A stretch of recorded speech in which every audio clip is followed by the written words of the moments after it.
Kamara, kamara, haleluya, kamara, haleluya, kamara, haleluya. Terima kasih. Kamu akan digulingkan jika terus membicarakan Iran. Itu ancaman langsung baru dari pemimpin tertinggi Khamenei kepada Presiden Trump. Namun saat Ayatollah berbicara tegas di televisi, rezimnya sedang melakukan kekejaman dalam kegelapan.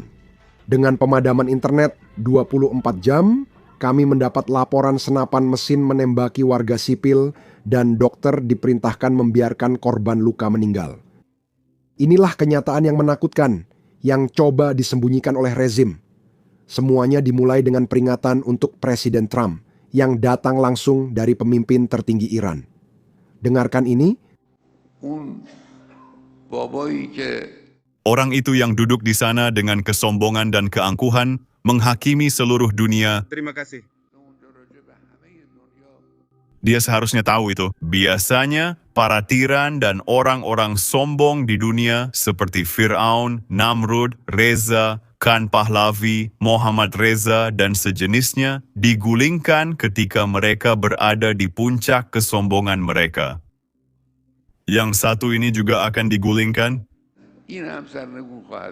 Ini adalah pidato publik pertamanya sejak jutaan orang Iran turun ke jalan pada hari ke-12 unjuk rasa. Dia makin teguh pada ideologinya dan menyalahkan pihak lain.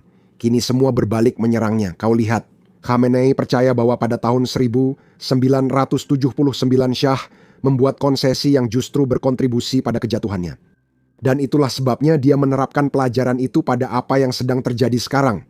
Dia tidak mau memenuhi tuntutan apapun. Dan faktanya, dalam pidato ini, dia mengatakan, dan saya kutip, bahwa rezim Islam tidak akan mundur di hadapan para perusak. Silakan dengarkan. Semua orang Palestina bahwa Republik Islam berkuasa dengan darah ratusan ribu orang terhormat.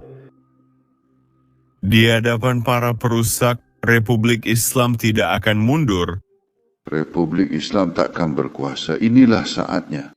Republik Islam ingin klip-klip ini tersebar luas karena akun Twitter Khamenei, dan ternyata dia memang punya akun Twitter, mulai men-tweet kutipan dari pidato itu tepat setelah Khamenei selesai berbicara. Dan itu masih terus berlangsung berjam-jam kemudian.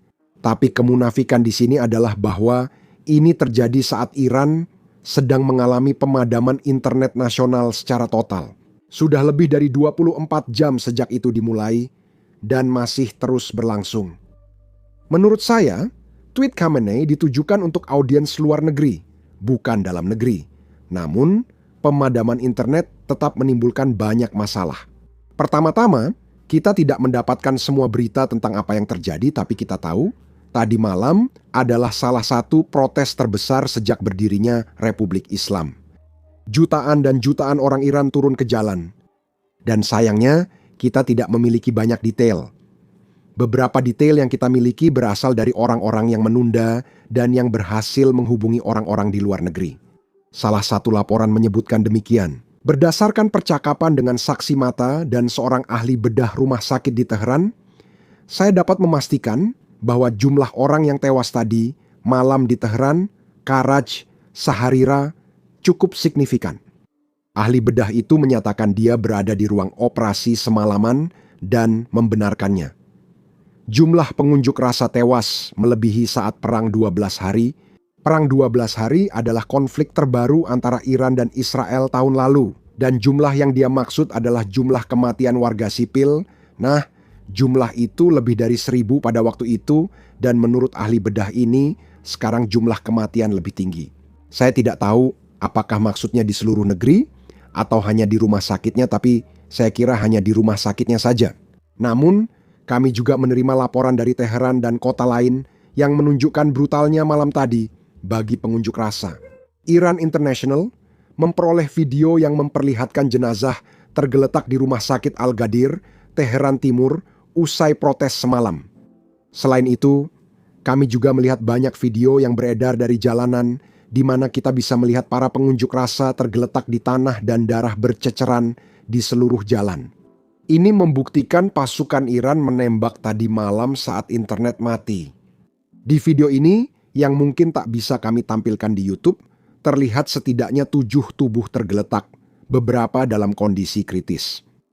Meliput berita seperti ini, meski sudah diburamkan, tetap berisiko tinggi di YouTube karena YouTube tidak menyukai protes. Itulah sebabnya, jika kalian bisa membantu kami dengan menekan tombol subscribe di bawah ini, itu akan sangat berarti bagi kami. Sekarang, mari kita kembali ke topik. Berdasarkan laporan lain dari para saksi, kita tahu ada sekitar 50 pengunjuk rasa yang dibunuh tadi malam dengan senapan mesin berat yang dipasang di Toyota yang menembak secara membabi buta di kota Vardis. Sekarang, untungnya, berdasarkan informasi yang kami miliki sejauh ini, sepertinya hal ini tidak terjadi di hampir setiap kota, tetapi di beberapa kota, kejadian seperti ini memang terjadi. Gambar dan video yang beredar benar-benar mengerikan. Di sini kami ingin membahas hal yang mungkin sulit dipercaya banyak orang. Menurut saya, apa yang dilakukan rezim itu pada dasarnya adalah kejahatan terhadap kemanusiaan. Pasukan keamanan sekarang mendatangi para dokter dan memerintahkan mereka untuk tidak merawat para pengunjuk rasa yang terluka. Dan ancaman ini sangat terang-terangan. Mereka memperingatkan semua staf medis dan profesional bahwa jika ada pengunjuk rasa yang terluka datang ke rumah sakit mereka, para dokter diwajibkan untuk segera melaporkannya ke aparat keamanan. Tujuan dari kebijakan ini pada dasarnya adalah untuk mencegah informasi tentang cedera yang terkait dengan aksi protes keluar dari rumah sakit. Dan di atas semua itu, tampaknya pasukan keamanan secara khusus menargetkan para dokter yang telah membantu para pengunjuk rasa pada tahun 2022 ketika protes pecah setelah kematian Mahsa Amini. Anda mungkin berpikir bahwa hal seperti ini tidak akan terjadi di negara di mana pemerintahnya menganggap dirinya sebagai teokrasi, tetapi Anda salah. Sayangnya bagi rezim tersebut, tampaknya hal ini sama sekali tidak berhasil. Setelah pidato Ayatollah, terlihat jumlah peserta protes justru bertambah, bukan berkurang. Inilah alasan mengapa pejabat Iran kini lebih terbuka dan terang-terangan mengeluarkan ancaman. Kepala Kehakiman Iran mengatakan bahwa Iran tidak akan memberikan keringanan kepada para perusuh. Bahkan, kami melihat beberapa laporan yang mengatakan bahwa Kehakiman Iran pada dasarnya memberikan hukuman mati kepada setiap orang yang ditangkap. Dan saya benar-benar maksudkan itu secara harfiah. Namun meskipun semua ini terjadi, bahkan pejabat Iran sekarang secara pribadi mengakui bahwa mereka tidak tahu bagaimana menghentikan apa yang sedang terjadi. Karena protes berkembang dengan sangat cepat. Lihatlah laporan ini. Banyak pejabat Iran secara pribadi saling menelepon dan mengirim pesan teks satu sama lain. Karena bingung menghadapi gelombang protes, pejabat itu menambahkan korps pengawal revolusi Islam mungkin akan turun tangan menahan protes. Sekarang, saya ingin fokus pada pernyataan Presiden Trump tadi malam. Dia memberikan beberapa komentar tentang langkah Amerika Serikat. Jika Iran tetap di jalur ini, mereka mungkin akan membunuh ratusan, bahkan ribuan pengunjuk rasa. Silakan dengarkan. Apakah Anda mengikuti aksi protes yang terjadi di seluruh negeri Iran? Ya. Saya sangat mengikuti. Dan apakah Anda sudah membaca bahwa Ayatollah Ali Khamenei sekarang memiliki rencana B untuk pergi ke Rusia? Apakah Anda percaya itu akan membawa Iran? Apakah Anda pikir negara itu hampir hancur? Ya, bisa saja. Maksud saya yang mereka lakukan adalah di masa lalu mereka mulai menembaki orang-orang habis-habisan. Tiba-tiba orang-orang tak bersenjata berdiri di sana. Senapan mesin Anda menembaki mereka atau mereka ditangkap, dipenjara, lalu digantung dan dibunuh. Mereka bermain kasar, saya bilang jika begitu kita akan menghajar mereka keras.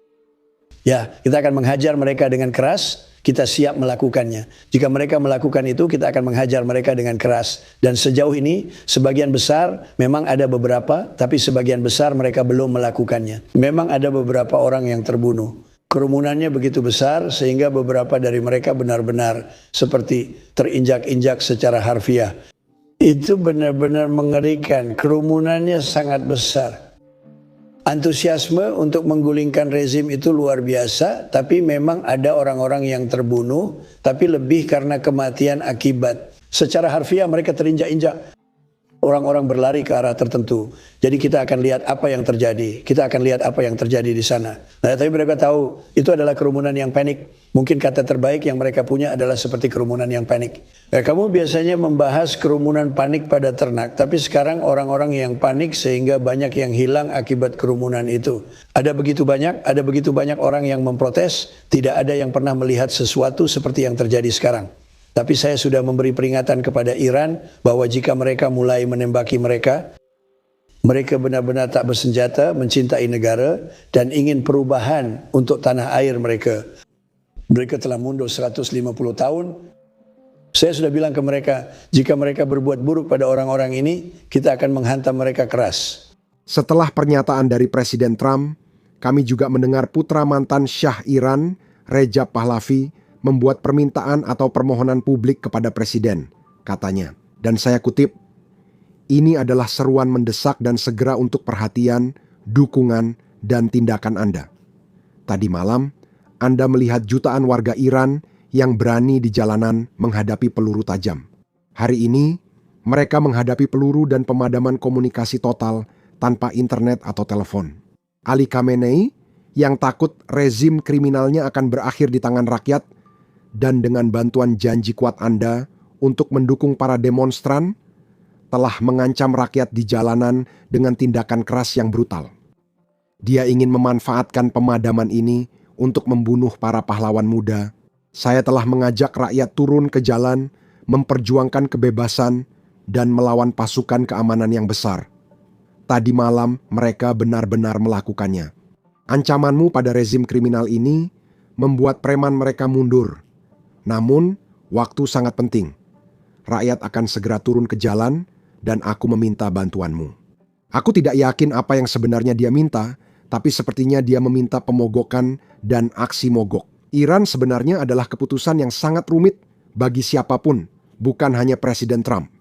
Bagi Israel, memulai perang lagi dengan Iran saat ini sangat tidak pasti. Perlu dicatat, tidak ada protes selama atau segera setelah perang 12 hari yang terjadi pada bulan Juni.